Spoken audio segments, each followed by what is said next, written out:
Well, good afternoon, everyone, and welcome once again to your live Investment Dominator Q&A call.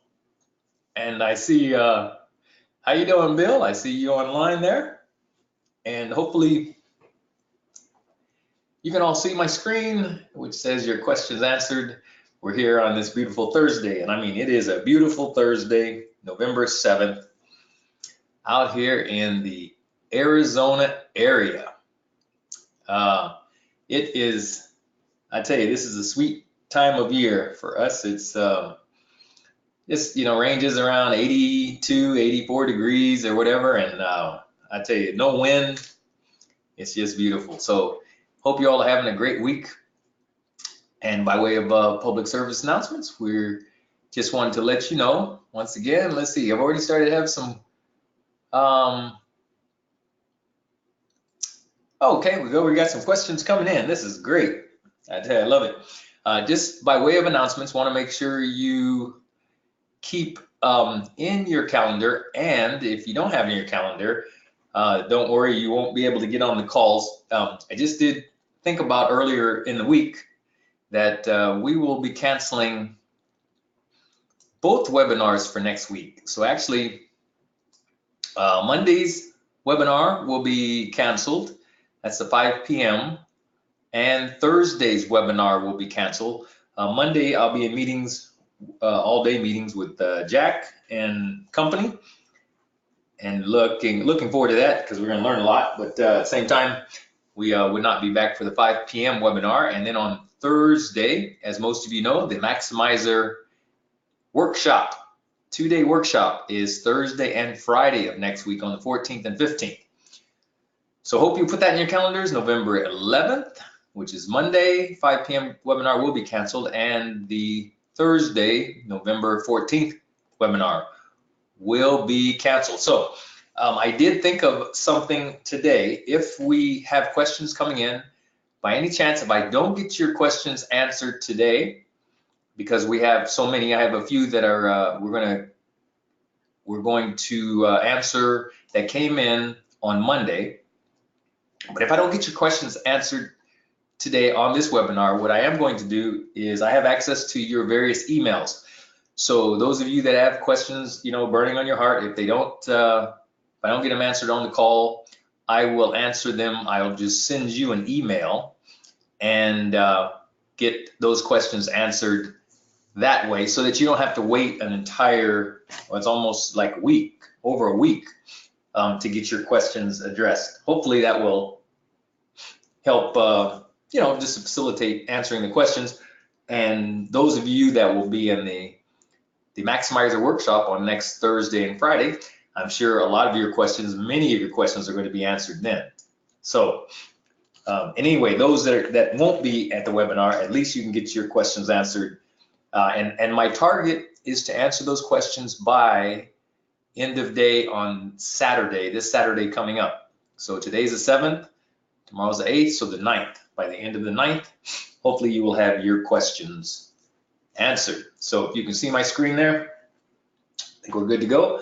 Those of you that will be sending in questions, this is just a few little instructions on how to send in those questions. Just type them in and hit send down here in the corner, and you will have your questions answered. Don't worry about raising the hand, because I don't see that in the communication anywhere. So just go ahead and send them in. And I've got Bill's question there. I'm going to be getting to that one, Bill. We just so happens, Bill and I had a good session yesterday, and he brought up some very good, had some very good questions. So if he doesn't mind, I'm going to share a couple of those questions with the entire group today, because I'm pretty sure someone else is probably having some of the same questions. All right, so we'll bring up our Investment Dominator screen here. Let me see if there's anything else I need to handle before we get right into the questions. We had a question from Leo, the first question we're going to get to today. Leo has said he's sending out his first mailing this week. So congratulations to Leo. And basically his question was that he wants to know if he can set up 2 buying and 2 selling sites so that so that his partner's activity can be, can have separate sites from his. And I don't know if Leo is on the line at this particular point, but Leo, the Investment Dominator doesn't allow at this time for you to send out, mailing, or excuse me, the Investment Dominator doesn't allow you to set up multiple buying or multiple selling sites. We basically, for each account, there is 1 buy site and there's 1 selling site that's assigned to each person.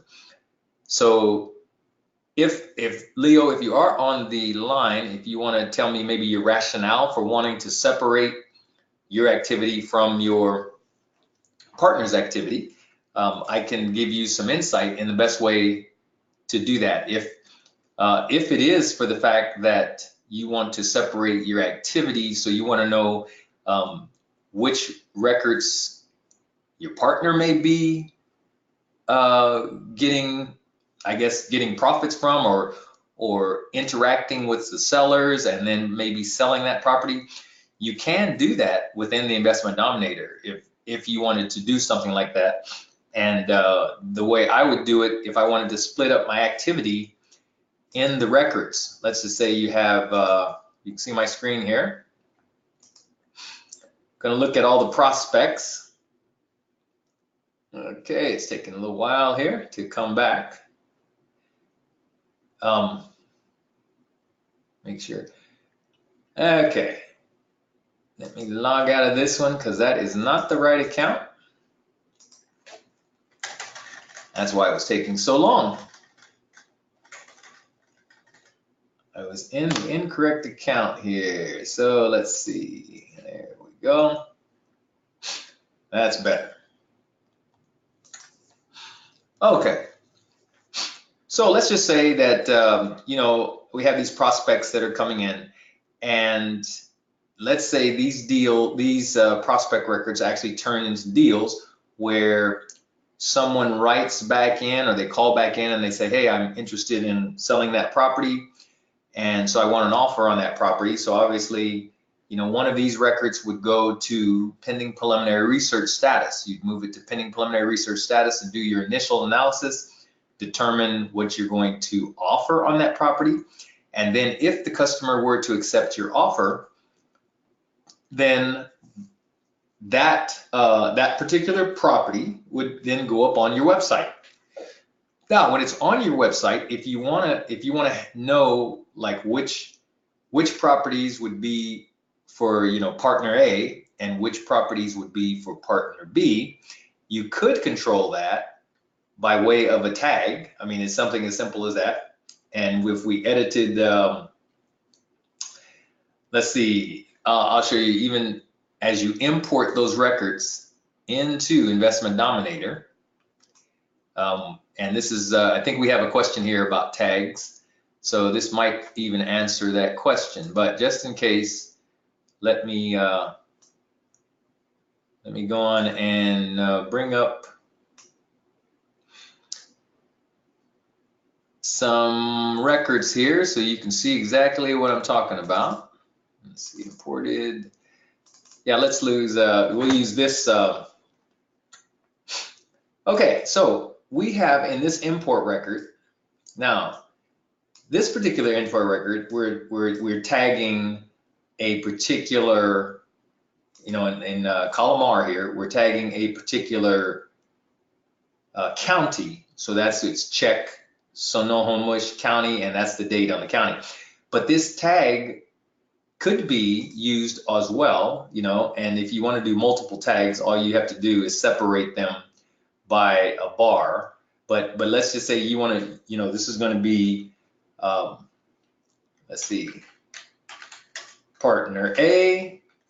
So partner A would always be tagged with this specific record.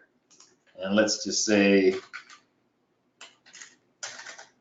partner B, spell it right there, partner B would have, would always have this record. And so A and B, and we'll just make sure we have them. So in this particular scenario, partner A has 3 records that they're associated with. Now this is in the beginning when you're bringing these in, even as neutral letters. You could distinguish, Leo, if that's your goal, you could distinguish which records you would have. And let's just say, you are partner A.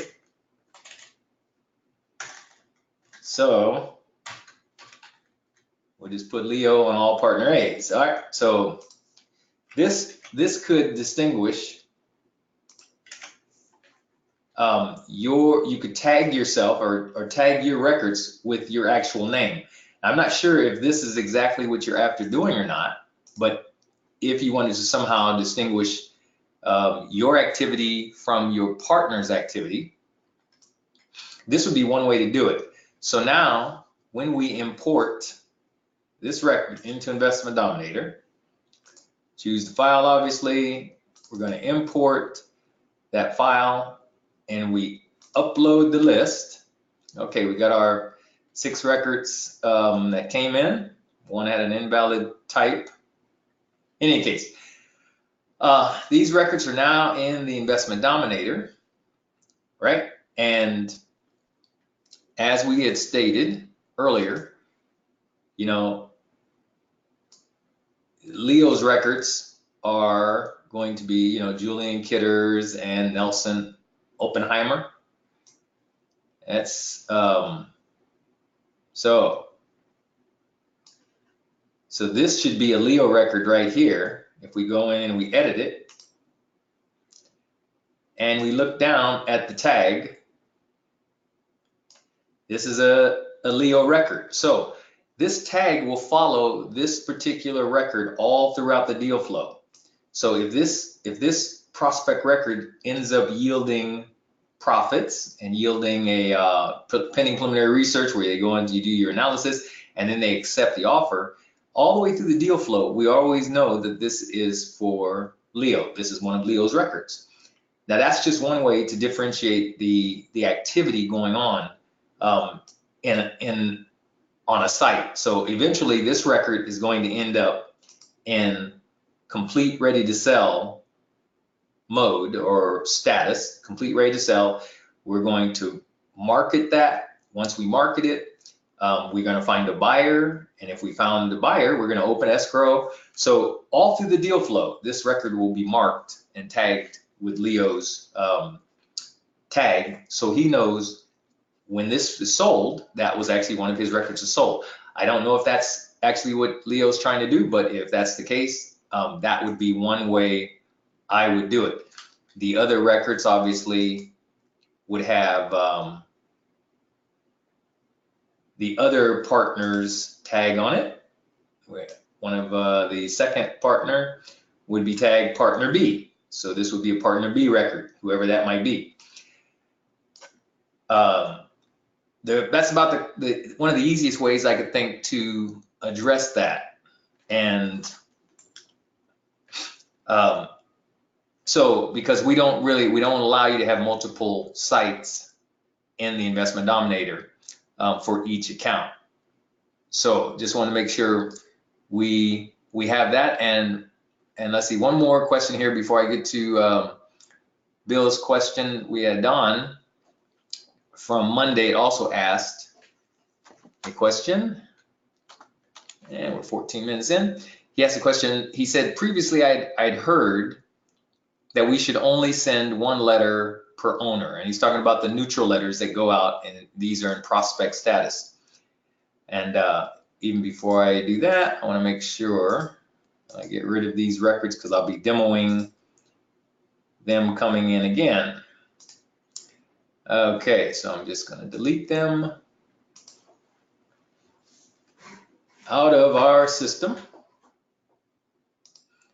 Okay.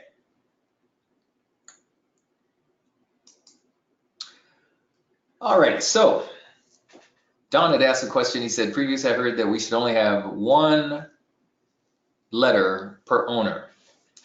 But the neutral letter says, it has a place in there where it says this APN and any others you may own.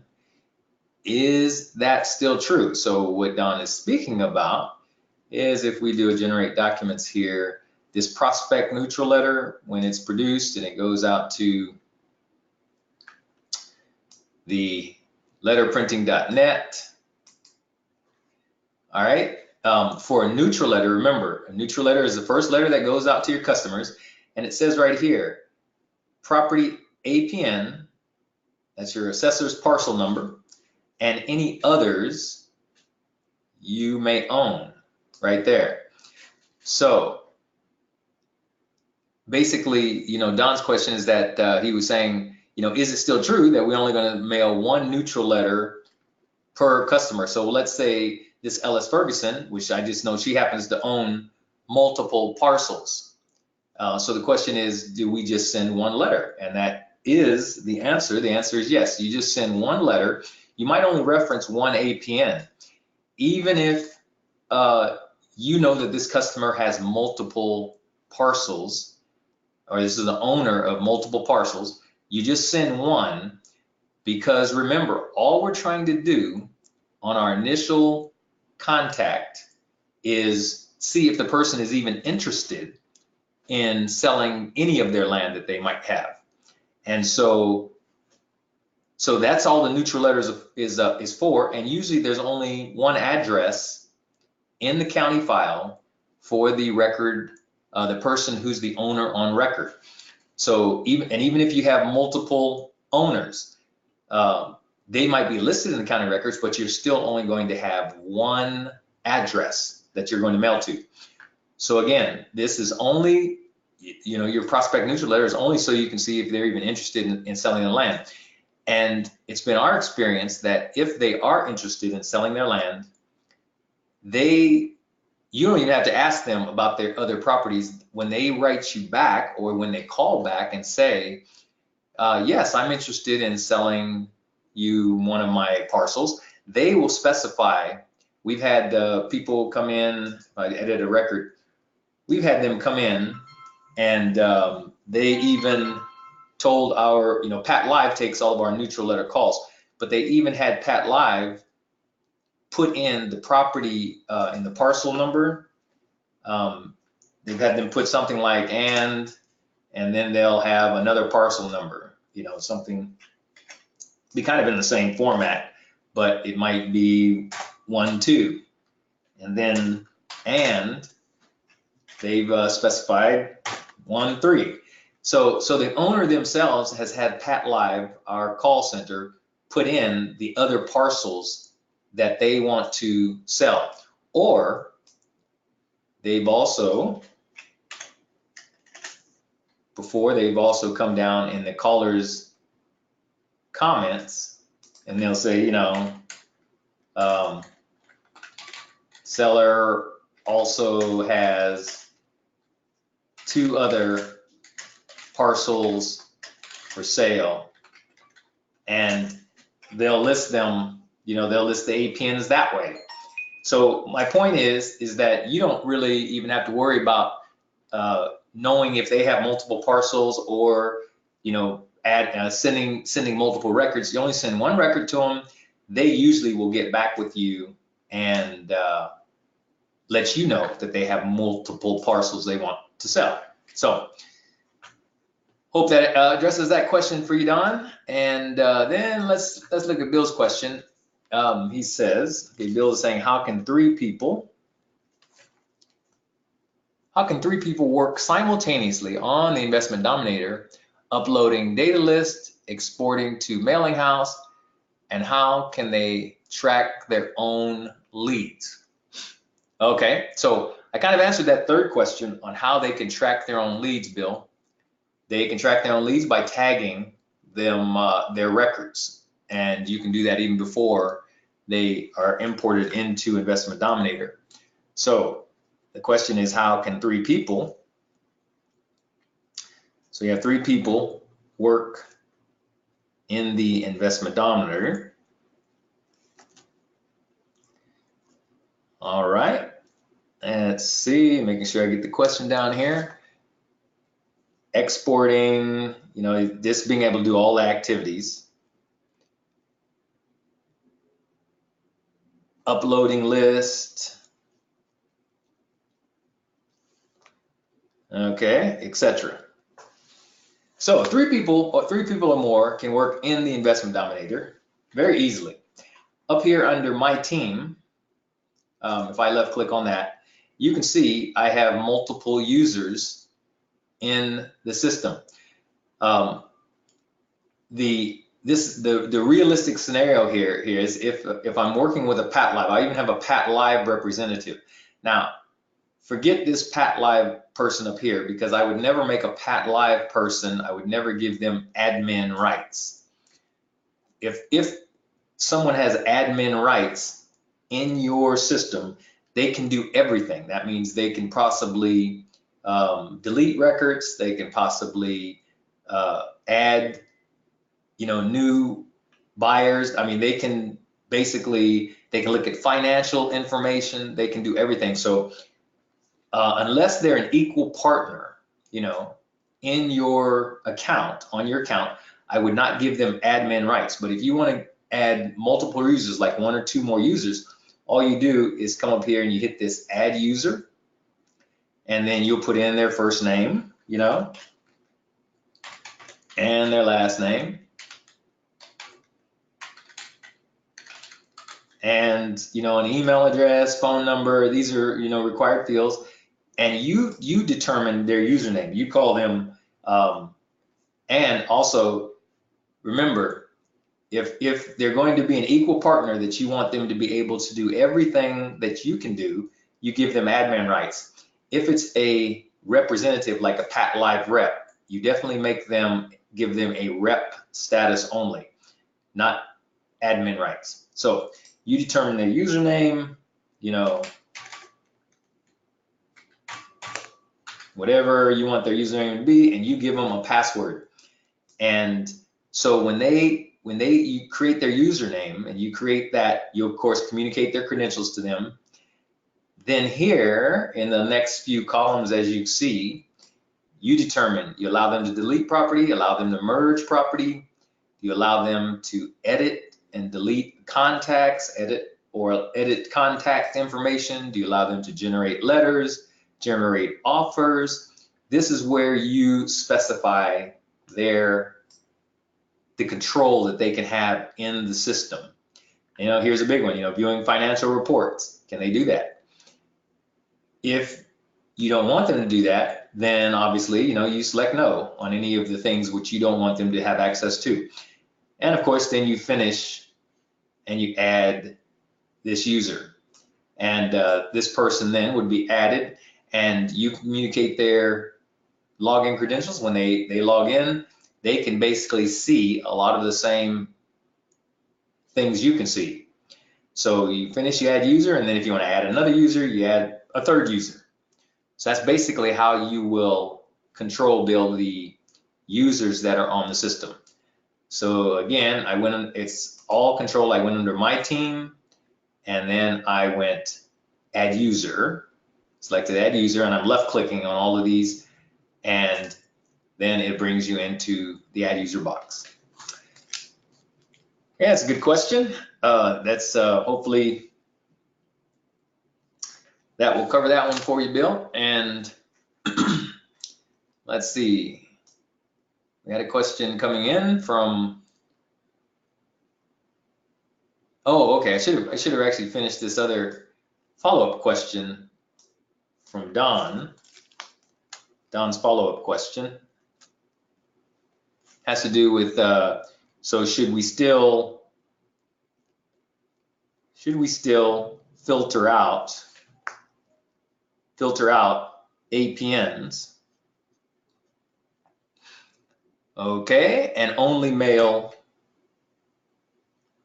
to one owner? Okay, good question, Don. I mean, that was the follow-up question to where he's saying he previously heard that you should only mail to one owner, and one owner that has an address. So that is correct. You only mail to one owner. And so if, I guess he's saying in the data, if you came across data that had for any one owner, because these are the owners of these records, let's just say I had another record in here, if you could tell that. I have another record for this Jillian Kilders, and it's the same address, but you know, obviously it's a different APN. Different APN altogether. So that means that this person owns multiple parcels, obviously. 784, let's give it something realistic. So if you do know that they own multiple parcels, even in your import data, you wouldn't really need, you don't need to mail 2 neutral letters to that person. If you can see that there's, you know, there's 2 records and it's owned by the same person, you can verify that because you look at the name, the address, and the zip and the APN, and it's the same county, and you know, maybe it's a different size parcel. That's a pretty good indication that this is an owner that has multiple parcels. If you can determine that in the data, you know, if I were you, I would just go on and just delete that record, because this is just going for your neutral letters, and there's no need to, you know, send multiple letters, especially neutral letters, to the same owner. And remember, if they're not interested in selling you one parcel, chances are they may be not interested in selling you the others. But like I say, if they are, maybe they're not interested in selling you the parcel that you have in your neutral letter, that you designate in your neutral letter, then they will write back and say, well, I don't want to sell that parcel. However, you'll see something in the caller's comments where they show, I've got some other parcels that I would be interested in selling. We've also had that scenario. So in any case, okay, we've got questions coming in here about, right, you know, pretty much around tags. So if, let's see, yep, good questions coming in. Okay. Okay, knowing about tags to use for second offers. That's a good question. Let me make sure I have the question right. That's coming from Martina. Okay, using tags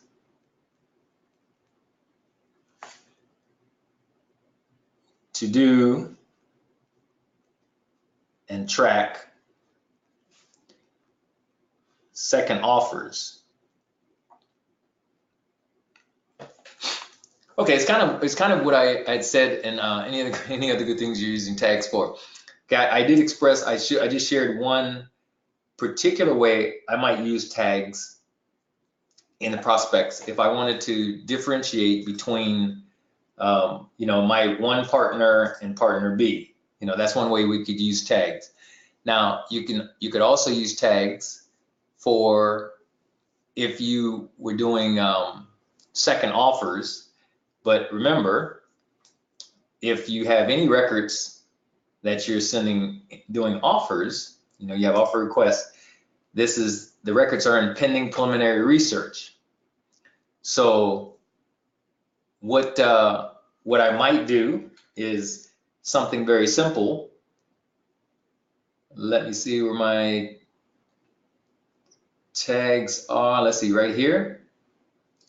So if I were to take this record, one of the first things I'm going to do is create a tag under Customize and Tags. So, and I might add a tag that might say, let's see, I'm thinking of a good way to put this together. The tag may be, second offer and county. So second offer and let's just say Arnett. Okay, I might create a tag like this, second offer, and I might obviously be dealing with a specific county. So this is just the way I might do it. Second offer and have the county on there, and you're going to add it. And if you're okay, let's see, if we look at all of our tags now.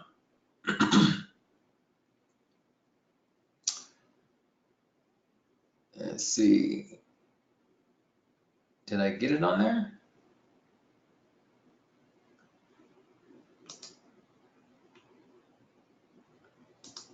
Add tag. Tag clear, tag Duval, tag.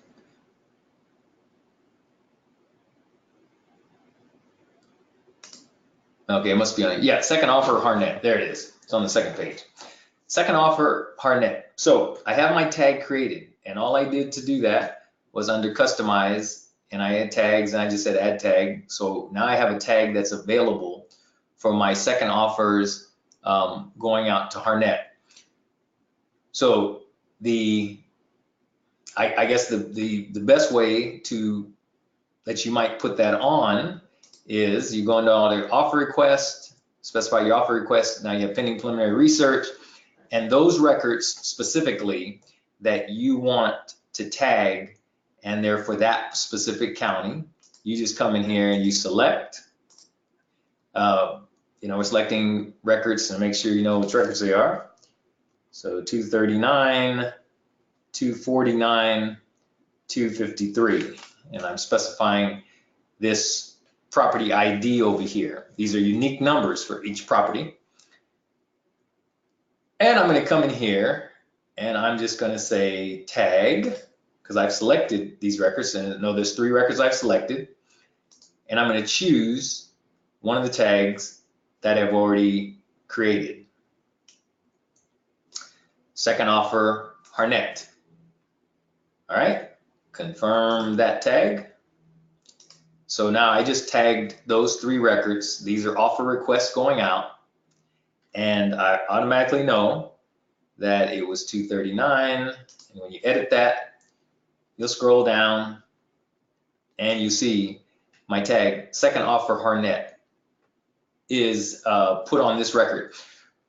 So if this customer obviously accepts my offer, for this one, we already make them know this was due to a second offer request that I sent out. And that's pretty straightforward.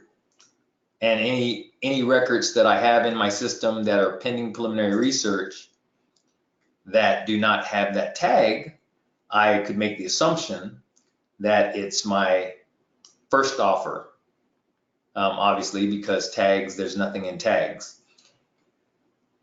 So that might be one way that you can handle tags for second offers. And let's see. So we have some questions coming here, even about marketing. Oh, yes. Okay, Phil. Let's see. Which modules to watch? And basically, you're going to be doing marketing. For your website. For the website setup. For the website setup. Okay.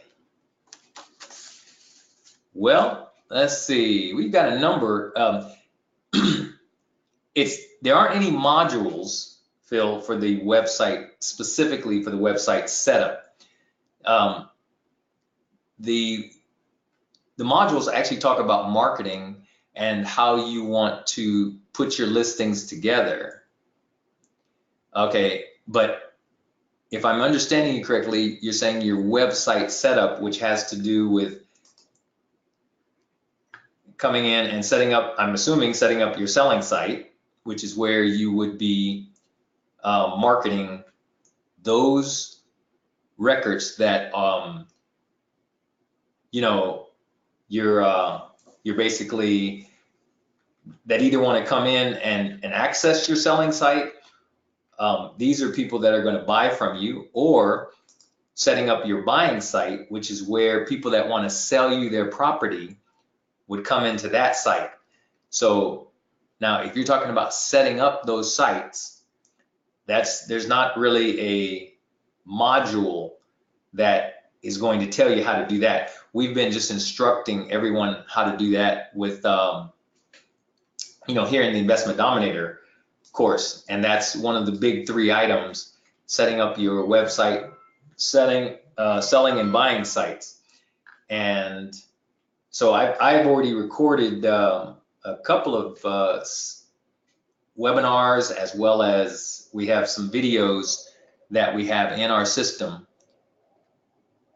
to show you how to do that. But one of the first steps you want to do, come up under help, and you'll search our user guide, and you'll just type in custom domains and search the user guide, and you will come up with this particular article. And I'm sure most of you guys have seen this a few times, but how to change your website's domains. This is where you're going to be changing the domain that Investment Dominator gives you. You're going to be pointing the WWC name record to the investmentdominator.com server. So this is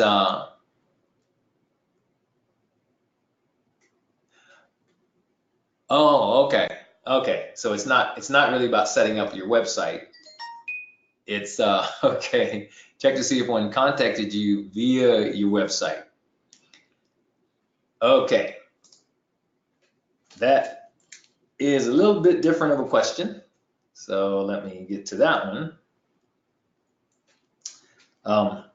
How to know if someone has contacted you. Okay. Contacted you via your website. And in this case, it would be your buying website. Okay, so how do you know if someone contacted you through your buying website? Well, one of the best ways I would know to answer that one is, and of course, this is our new theme that you can have on your site. When someone comes in here, well,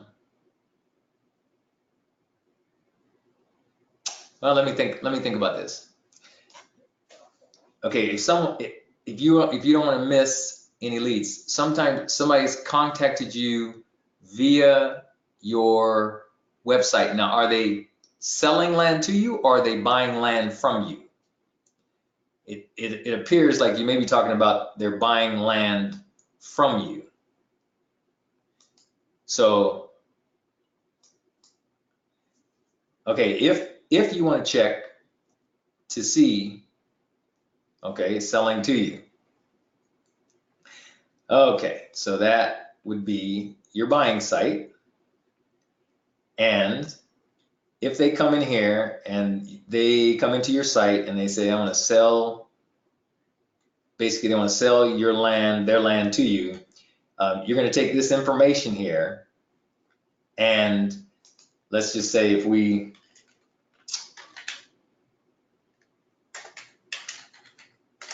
fill out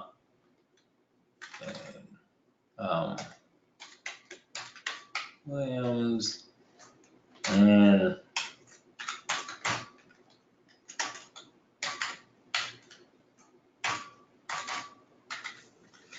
okay, and if they don't have a reference number, okay, because the reference number can be found either bottom right. If they don't have a reference number, or they haven't been able to locate it, and this is just asking, hey, you want to sell your land for cash, then it's going to ask them now for some of their contact information. So obviously,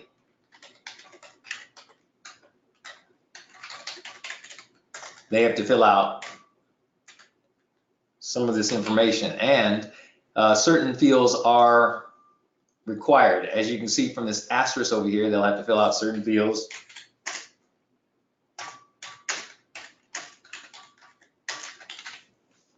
All right, that's it.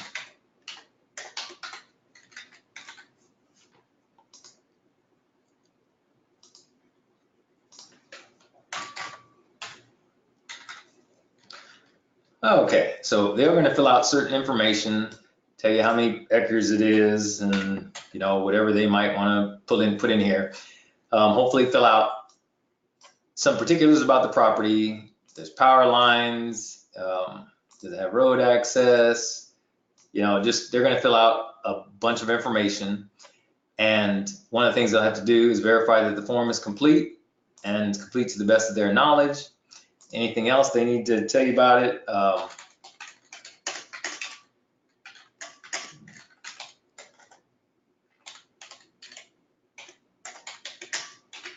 Now, the only way you're going to know that this person submitted this, if they come on your site and they do that, is it's going to create an offer request.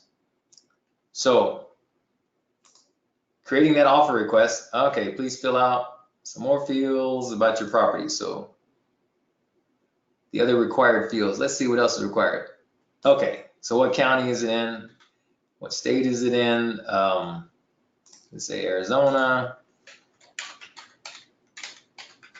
Copa, and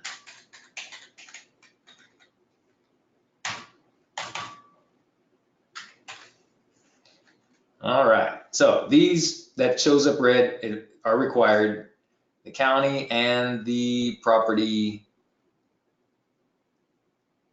county that's in and the state that the property is located in. Okay, so when they finish this, they're going to finish this and it's going to create an offer request has been successfully submitted.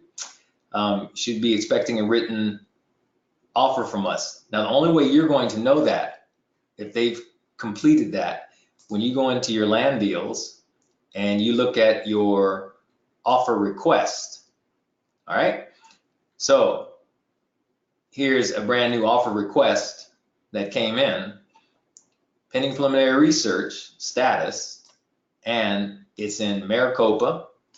And so that is the way that you're going to know. And just so you know, whenever an offer request comes into Investment Dominator, if it's via your site or some other way that it actually ends up getting put into your site. Now, I'm saying that because it's not under every single condition that it's going to end up being the first one on your list. Sometimes when one of your prospects are older, an older record that's been in there for a while, and then someone says, oh, okay, I want to get an offer on my property, and they put it in.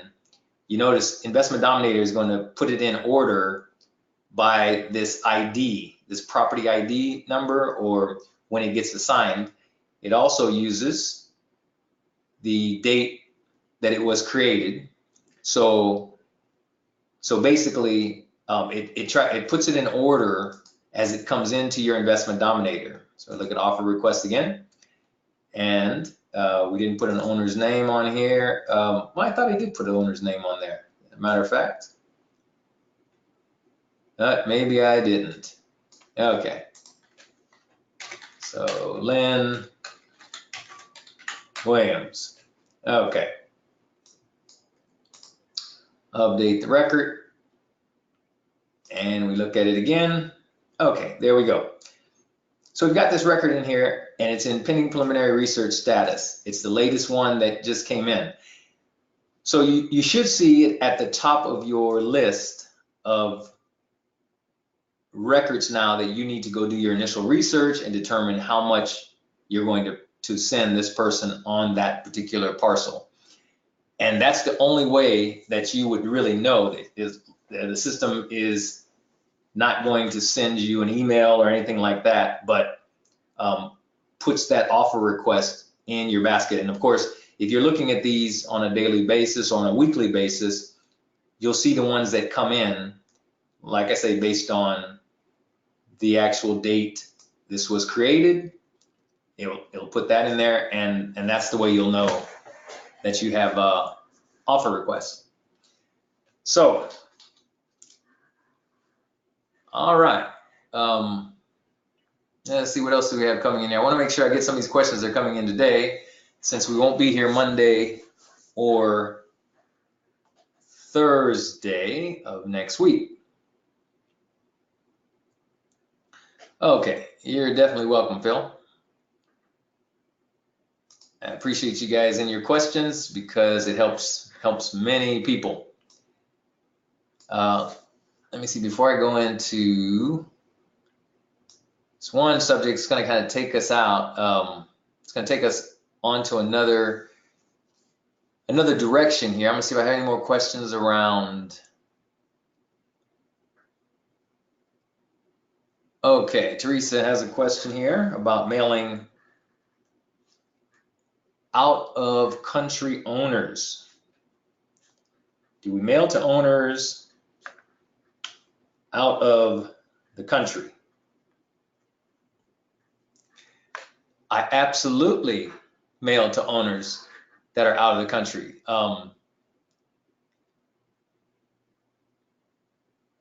Okay. Yes, I do mail to owners that are out of the country, and usually they're out of the country for some period of time. They might be living over in another country, indefinitely, or they're going to be back in 6 months, or they're going to be back in a year or so. But I will definitely mail to owners that are out of the country. Now, if they live permanently out of the country, but they own, let's say they own real estate in the United States, in terms of having a good response, not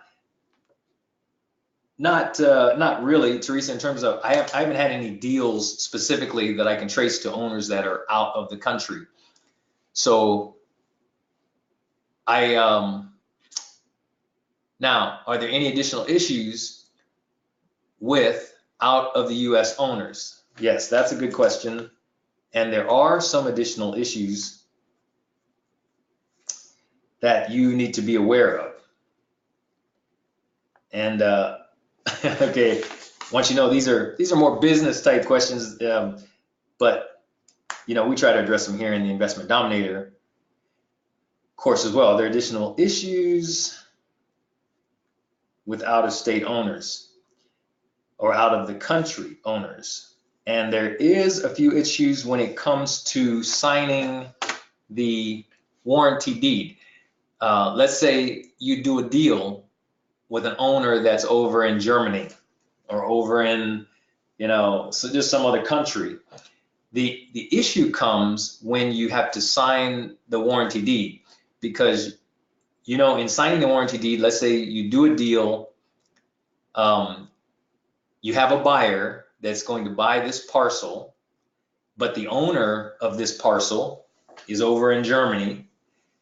You have to send a warranty deed to get that person's signature that's over in another country. Now that whole process is to be notarized. So basically you have to get someone over there in Germany that can verify that this is actually the owner's signature. So it's like you have to get this notarized from over in Germany, and I think they have some kind of an international, like an attorney that works on all those particular deals that are international, and basically you have to get someone to sign that says, and I think this is an attorney that deals with international matters, that is the actual person's signature. They have to witness that person who lives in Germany, that's their actual signature. And from that point, then you can get that warranty deed signed and hopefully sent back to you in some reasonable length of time, so that then you can have that recorded, in the county. The new owner's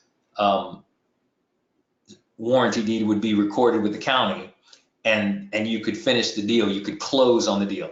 So that's really all that is the issue is, when they're out of the country, they can't just go into a notary and get it notarized like we would need here. You can't just use a mobile notary, obviously. So you have to have some attorney that can just witness that person's signature. And that's really all I know about that. And that's just from what I've heard, basically, because I can be honest with you, I've never had an owner that was out of the actual country where I had to get, the necessary paperwork signed so I could complete a deal. But that might be coming up. You never know. So, all right. Okay.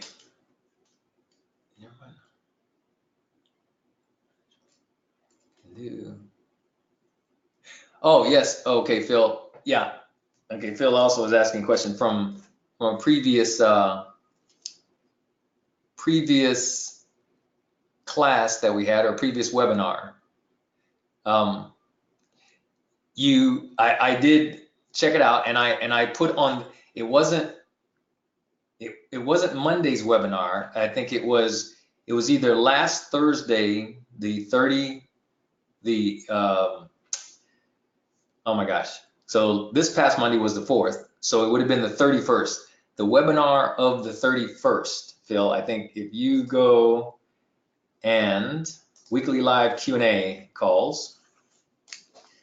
So I apologize to the rest of you. So that basically Phil's question has to do with, since he sends his own mailings out, he's doing all of his own work with, setting up his neutral letters. Phil wants to print in one day, like maybe 2,000 of these letters, but he's not going to mail them out. He's going to print them, but he's not going to mail them out, except for like maybe 500 a week for the next 4 weeks. So he wants to do all of his printing today, which might be Thursday.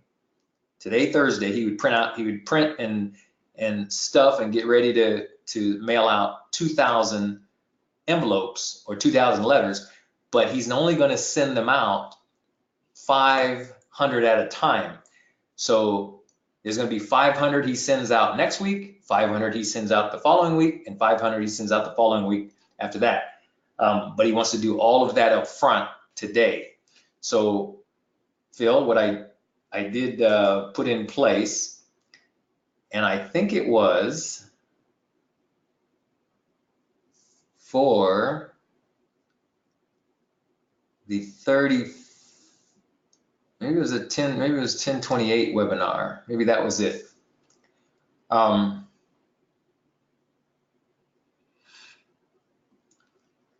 In any case, let's see.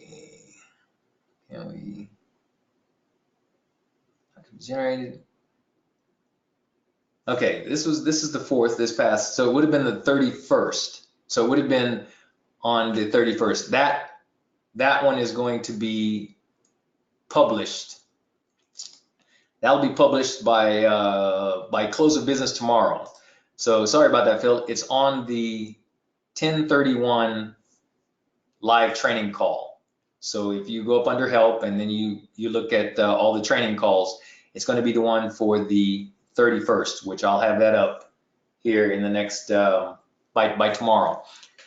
So there's no way to change that date, but what we did identify for you is that, of all of your mailings, what you would have to do is actually go in and modify. Let's see, under customize, and you're going to have custom documents. Yeah, what you'd have to do, Phil, is actually for every 500 that you print, I think we said we use this neutral letter document and we created that one. Yeah, see, normally right here, this has an embedded, and I think the current date. That's normally what is there. So what you have to do is create a custom template for your neutral letter. Instead of it having this current date, you would actually put a physical date, you know, let's say if you were doing it today, you know, November 7th, 2019, okay, you would save this, and so then when you came in and you created your letters, okay, you'd come in, you'd have maybe 500, you'd select 500. Now you wouldn't select them, you know, one at a time like this. Since you import all 2000, they're all going to have numeric numbers.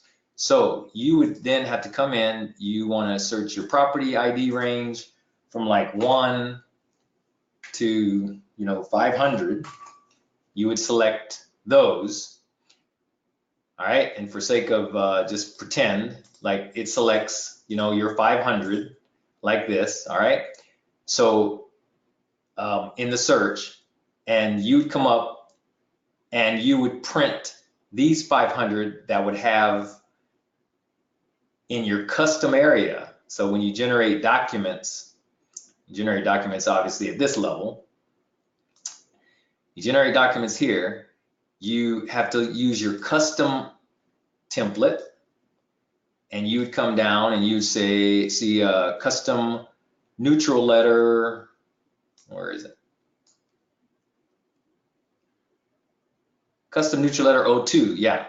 You would see that document, and that document would have November 7th on it, all right? So those would be your 500 that have November 7th. Then you'd come back in again, you'd have to go back, customize, change the document, change that again for your next 500,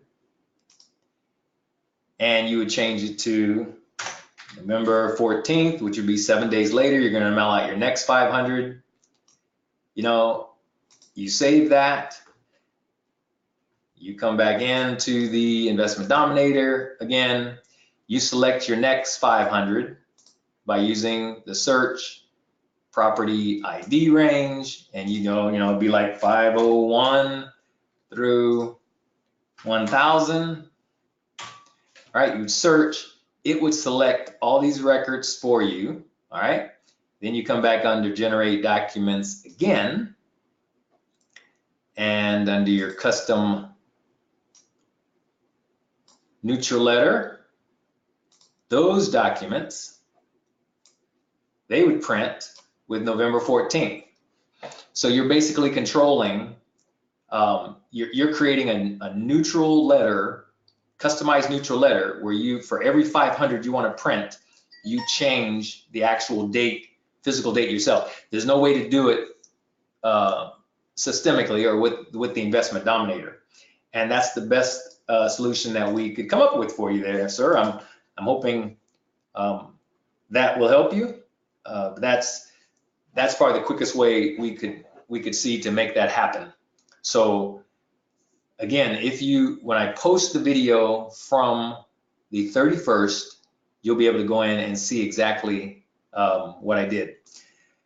So people, that's all we have time for today. Again, if I didn't get your question answered, because I have your email address, Bill, I know she had another question, and Teresa, if I didn't get all of your questions answered, let's see, there's a John. If I didn't get all your questions answered, I have your email address. I will be getting your question answered, and I'll just email you directly your particular answer. So it's amazing how quickly that hour has gone by. let me leave you with this thought. Keep on going, and the chances are that you will stumble on something, perhaps when you are least expecting it. I never heard of anyone stumbling on something sitting down. So that's a Charles F. Kettering quote. I want you to keep on going, because you will stumble onto something, and in this business, if you keep on going, you're just going to see success. All right, folks, have a great weekend, and thanks again for your questions. Thank you again for your participation, and we look forward to talking with you a week from Monday at 5 p.m. Wow, that's going to be on the 19th, I believe, of, the 18th of November. We will see you then. Take care. Bye-bye.